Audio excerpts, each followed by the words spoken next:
네, 진짜 전략 함께 해보도록 하겠습니다. 오늘은 유진투자증권 여의도 영업부의 강영현 부장 나와주셨습니다. 어서 오세요. 안녕하세요. 네, 월요일장을 앞두고 있습니다. 지난 주말을 앞두고 뉴욕 증시가 특히나 이런 기술 성장주를 중심으로 낙폭을 확대하면서 오늘 우리 시장의 움직임이 어떨지 또 주목이 되고 음, 있어요.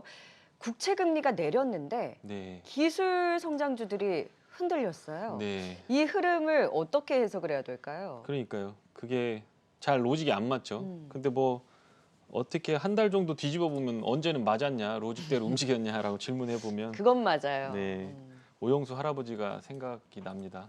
뭐 하여튼 핵심을 생각해 보면 이런 건데 일단 여러 가지 경제 변수라든가 주식 시장이 다이버전스가 막 나오면서 이게 사실은 불안한 심리 제가 몇 달 전부터 말씀을 드렸던 게 로직으로 움직이는 시장이 아니라 심리로 움직이는 시장이다라고 말씀을 드렸는데 그런 과정에서 오는 어떤 짧은 노이즈 같은 것 같다라고 생각이 듭니다. 경제 지표 넌팜 페이롤이 뭐 반토막도 더 났으면서 이렇게 걱정을 우려를 했는데 실제로 실업률을 보시면 예상치가 4.5% 예상을 했는데 4.2로 더 낮아졌습니다. 그러니까 너무 걱정 안 하셔도 될 것 같다라는 거고 그동안 많이 올랐으니까 잠깐 조정을 하는 겁니다. 밸류에이션 문제라든가 경기에 대한 우려라든가 여러 가지 우려감이 존재를 하지만 그렇다라고 한다면 어쨌든 간에 다우존스나 S&P도 같이 급락을 했어야 맞는데 나스닥만 일정 수준 조정을 보였다라고 하는 거는 어떻게 보면 투자자들이 굉장히 조심해야 되겠지만 어떻게 보면 우리 시장에 그렇게 크게 드라스틱한 영향을 안 줄 수도 있다라고 하는 거가 제 결론입니다. 네. 여기 지금 사진을 하나 가져왔습니다. 여기 보시면 그 왼쪽에는 이제 투사고 오른쪽에는 이제 사육사입니다. 그리고 이제 요게 이제 왼쪽에 있는 이 사진은 그린스펀, 옐런 그린스펀이 이런 모습으로 등장을 했거든요. 경기가 좋으니까 황소가 미쳐 날뛰니까 그거를 살살 구슬려서 등에 칼을 꼽기 시작합니다. 그게 금리 인상이고 1.5%의 시작에서 6%까지 올라가는 모습이 이 모습입니다. 그런데 지금은 이런 모습이죠. 제롬 파월이 인플레이션이 왔습니다. 우리가 흔히 말해서 약세장은 곰이라고 하고 황소장은 불마켓, 강세장은 불마켓이라고 하는데 하나가 더 있습니다. 인플레이션인데 그 인플레이션이라는 호랑이를 이거 애완용이야 라고 하고 어깨에 들쳐매고 온 거죠. 그러면서 이렇게 제롬 파월 인터뷰하기 전에 가르마 방향으로 이렇게 혀로 핥아주고 있습니다. 머리도 만져주고 하니까 귀엽지 않냐 이거 애완용이다라고 하는 거죠. 이제 문제는 시장은 두려워하고 굉장히 위험하게 본다라는 겁니다. 지켜보고 있는 사람들은 저 호랑이가 정말 제롬 파월의 생각과 일치하는 생각을 갖고 있을까? 혹시 이거를 도시락이라고 생각하고 이거 침 흘리는 거 아닌가라는 생각을 하는 거 아닌가라는 거에 대한 우려가 있다라고 하는 겁니다. 여기 지금 차트를 보시면 굉장히 그 인사이트를 가질 수가 있는 부분이 있는데요. 폭락한 것들 2% 이상 하락한 것들 보면 나스닥하고 러셀 2000 중심으로 내려왔습니다. 여기 하늘색으로 보이는 것이 러셀이라고 보시면 되고 여기 보면 아크 돈나무 언니라고 그래가지고 기술주 성장주에 전폭적으로 투자를 하는 펀드들은 고점 대비 반토막이 나 있는 상황입니다. 이거 펀드입니다. 종목이 아니고 펀드인데 이런 부분들이 조금 이제 주의를 기울여야 될 부분 아닌가라는 생각을 하고 있습니다. 소비자 심리는 예상치를 조금 하회하긴 했는데 제조업 서비스 PMI는 좋았습니다. 그리고 고용지표는 난팜 페이로를 제외하고는 실업률이 개선되면서 다 좋았는데 그러면 왜 이런 현상들이 나왔느냐라고 하는 부분에 대해서 생각을 해봐야 됩니다. 예전부터 말씀을 드렸던 연준의 테이퍼링 루트 관련된 거 제가 지난번에 12월에는 말 바꿀 거고 제롬 파월 인선되고 나면 뒤집을 거다라는 말씀을 드렸던 차트가 여기에 있는 겁니다. 보시면 알겠지만 32개월 정도의 루트를 예전에 10월 달, 9월 달에는 이렇게 빨간 선을 타고 올라갈 거다라고 생각을 하고 테이퍼링은 2022년 6월에 중단할 거라고 했는데 고용시장 회복 속도가 노란 선을 타고 올라가면서 10월부터 조금 뉘앙스가 바뀌기 시작했습니다. 11월에 발표하고 12월 하면서 쭉 땡길 거다라고 했는데 지금 11월에 막상 와보니까 이 검은색 루트대로 더 가파르게 세워지고 있는 겁니다. 이거는 제가 말하는 게 아니고 연준이 말하는 그대로 하는 겁니다. 제롬 파월 의장이 약속을 했거든요. 고용시장 보고 테이퍼링하고 금리 인상하고는 별개의 문제다. 테이퍼링은 고용시장 보고 하겠다라고 하는 겁니다. 지금 어떻게 보면은 화폐, 이자, 고용에 관한 일반 이론 케인즈가 쓴 책 그대로 교과서대로 움직이고 있는 아주 정확한 시장이다라고 보시면 됩니다.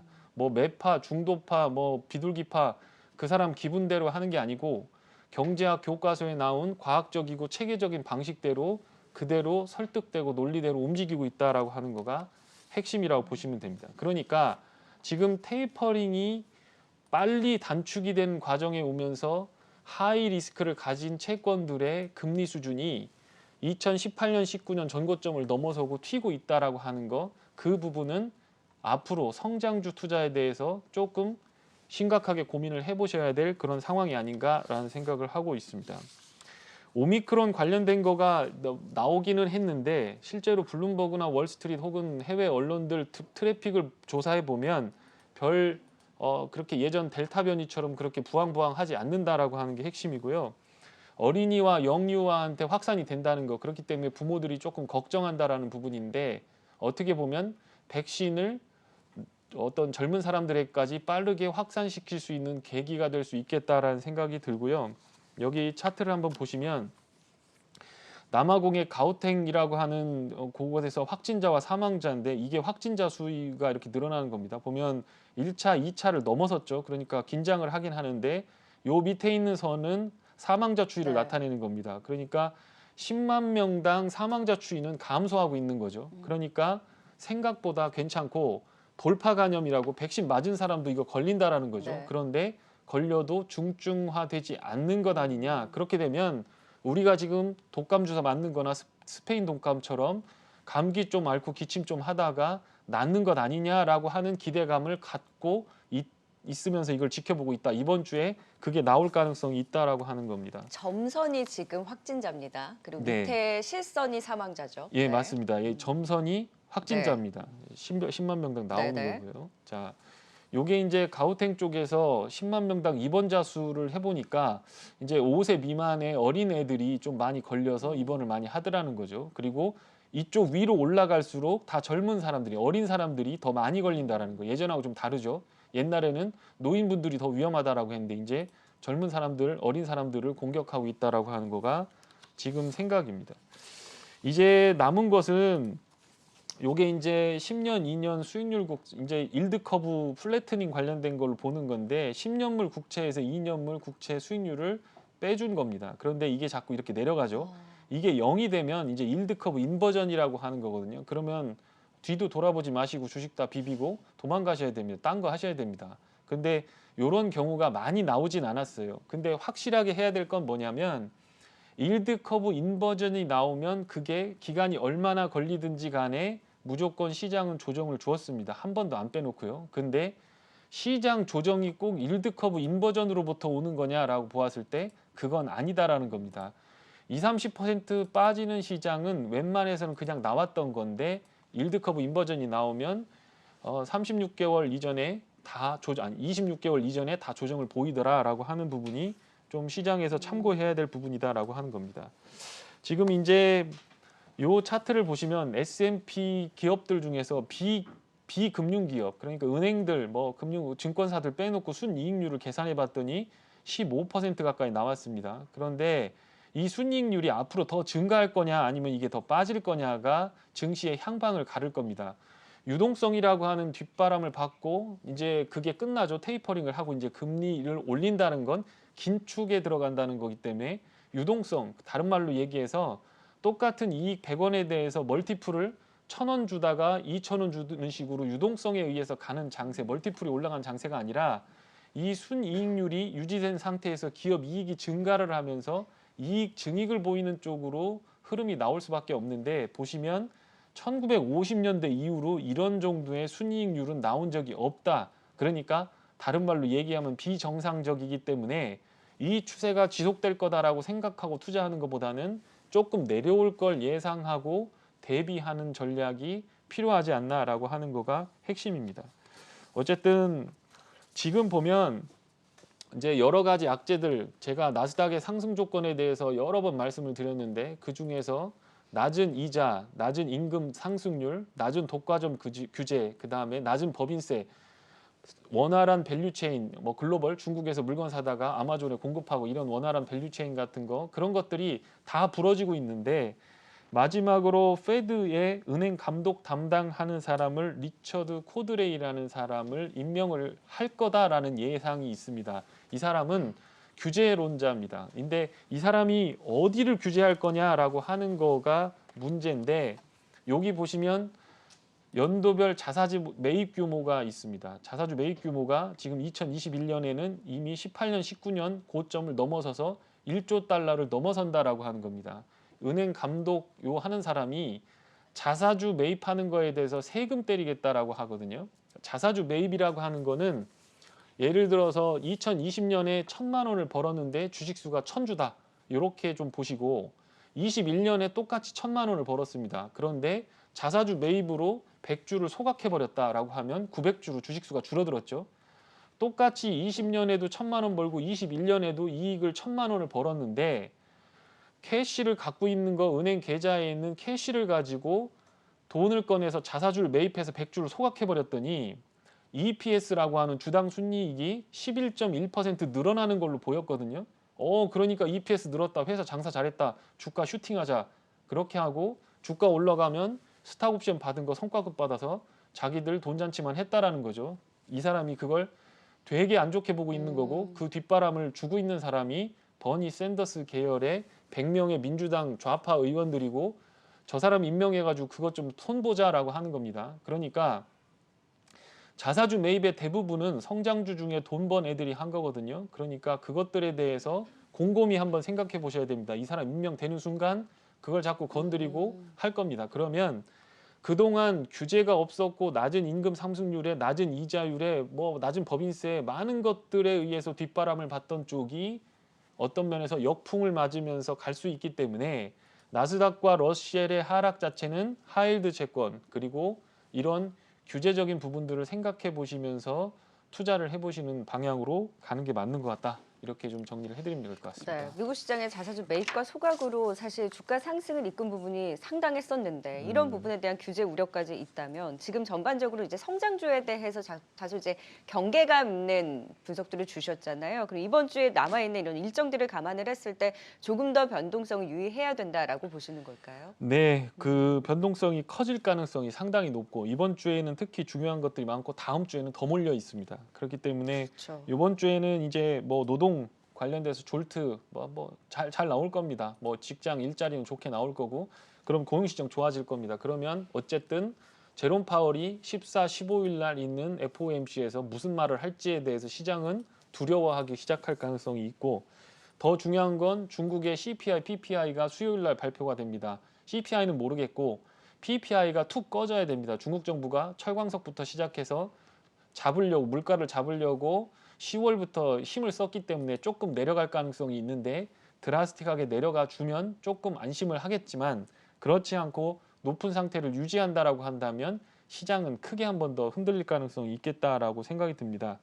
금요일 날 이제 코어 CPI 별로 중요하진 않는데 CPI가 높게 나와도 이제 별로 반응 안 하거든요. 저는 근데 반대로 해석해서 예전에는 물가 오르는 게 겁났겠지만 PPI 도매 물가가 이미 올라온 상태에서 그 다음에 소비자 물가가 내려가 버리면 그러면 주가 폭락할 겁니다. 그러니까 CPI가 차라리 높게 나오면서 경기는 아직 뜨겁고 소비는 살아있다라고 하는 안심을 줘야만 시장은 더 반등할 가능성이 있기 때문에 이번 주간은 지수 발표 이전에 조금 몸을 사리시면서 대응을 해보시는 게 좋을 것 같다. 이렇게 정리해드리면 될 것 같습니다. 사실 미국 증시와 우리 시장이 그렇게 크게 동조화되지는 않았잖아요. 그간 흐름이. 그러니까 뉴욕 증시가 좀 변동성을 확대했어도 지난주에 상대적으로 우리 시장 좀 힘을 내줬었는데 네. 이번 주도 그런 흐름을 조금은 국내 증시에서 기대를 해볼 수 있을까요? 네, 어쨌든 한국 시장은 조금 매수세가 많이 들어왔습니다. 그 뭐 한 2조 원, 1조 8천억 정도 지난주에 샀더라고요. 개인들이 거기다 대고 이제 팔고 있는데 어떻게 보면 주식을 굉장히 잘하는 것 같기도 하고 어떻게 보면 그런 건데 어쨌든 반도체 가격이 중국 현지에서 반등을 하면서 대한민국 반도체를 사는 흐름들이 좀 나왔던 거고 중국 유동성에 관련돼서 완화 조치가 우리 지금 미국 시장 안 따라가고 중국 따라가고 있습니다. 헝다 사태 터지고 나니까 계속 외국인들이 풀악시인 한국을 때린 거지 뭐 다른 이유 없습니다. 수출도 잘 됐고 환율도 안정되고 경제 뭐 금리 인상 한다고 해도 그 부동산 영향이지 고객 예탁금은 67조 그대로 유지되고 있었고 저변은 별로 달라진 게 없거든요. 그런데 왜 자꾸 지졌느냐라고 보았을 때 헝다 때문에 중국 부동산 때문에 중국 경제 성장률 내려가면 한국 안 좋다라고 하면서 한 건데 부동산을 너무 그 뭐 완전히 중국 경제를 죽이려고 하는 게 아니기 때문에 어느 정도 얘기가 통했다라고 생각을 하는 것 같습니다. 리커창 총리가 지난 주말에 유동성에 대해서 좀 풀어줄 생각이 있다. 헝다 사태는 헝다대로 정리를 하겠지만 잘 대비해라라고 성에 지시를 했다고 하니까 그 부분을 보시면 될 것 같고 어쨌든 여기서는 전략적으로 낙폭과대 리오프닝을 살 거냐 아니면 앞으로 좋아질 성장주를 살 거냐 이거에 대해서 고민을 많이 해보셔야 되고 지금 엔터주라든가 항공주라든가 그동안 리오프닝 될 거 아니냐 델타 변이 끝나고 백신 맞고 나니까 활동할 수 있겠다라고 하면서 기대감을 가졌던 주식들이 전부 떨어졌습니다. 그러니까 그걸 살 건지 아니면 성장주도 같이 떨어졌으니까 아까 아크를 보셨듯이 그거를 들어갈 것인지 한번 생각을 해보시되 인플레이션 구간에서는 성장주보다는 조금 이쪽으로 대응해 보시는 게 단기적으로는 낫지 않을까 이렇게 정리를 해드리면 될 것 같습니다. 이쪽이라고 하면 어디예요? 리오프닝 관련된 부분이죠. 네. 네. 네. 근데 이제 지난주 조금 꿈틀꿈틀하는 부분이 있었거든요. 네. 사실 그렇게 못 가도 화장품주마저도 좀 네. 반등이 나오는 부분을 봤을 때는 그동안 잘 갔던 쪽에서 좀 차익 실현 그리고 상대적으로 낙폭과대했던 종목들에 대해서 좀 반등이 나오고 리오프닝 관련해서는 사실 계속 좀 우려가 있기는 한데 워낙 또 많이 빠져 있으니까 네. 좀 그동안에 말씀해 주셨던 종목들 리뷰하면서 이번 주 관심주까지 좀 꼽아볼까요? 네, 오늘은 미국 얘기를 많이 하다가 시간이 많이 없어서 말씀을 드릴지 모르겠습니다. 어쨌든 드라마라든가 뭐 5G라든가 그다음에 엔터주라든가 이거 다 리오프닝과 관련된 겁니다. 맞아요. 드라마 찍으려 해도 인원들이 다 움직여야 되는 거고 엔터주는 공연하러 가려면 사람들 모여야 되는 거고 5G 같은 거 빌딩에 들어와서 여기 인빌딩 장비들 다 설치해야 되는데 그 사람들 건물 진입이 안 되기 때문에 장사를 못 했던 겁니다. 그런데 그런 부분도 회복될 수 있으니까 그런 것들 보시면 되고 여행 항공주는 6개월 정도 더 걸릴 것 같다. 애기들 백신 맞고 안전해야 가족들이 다 여행을 가면서 비행기가 장사가 되지 지금은 조금 그럴 것 같다. 다만 주가는 많이 빠졌기 때문에 멀리 보고 사시는 분은 괜찮을 것 같다는 생각이 들고요.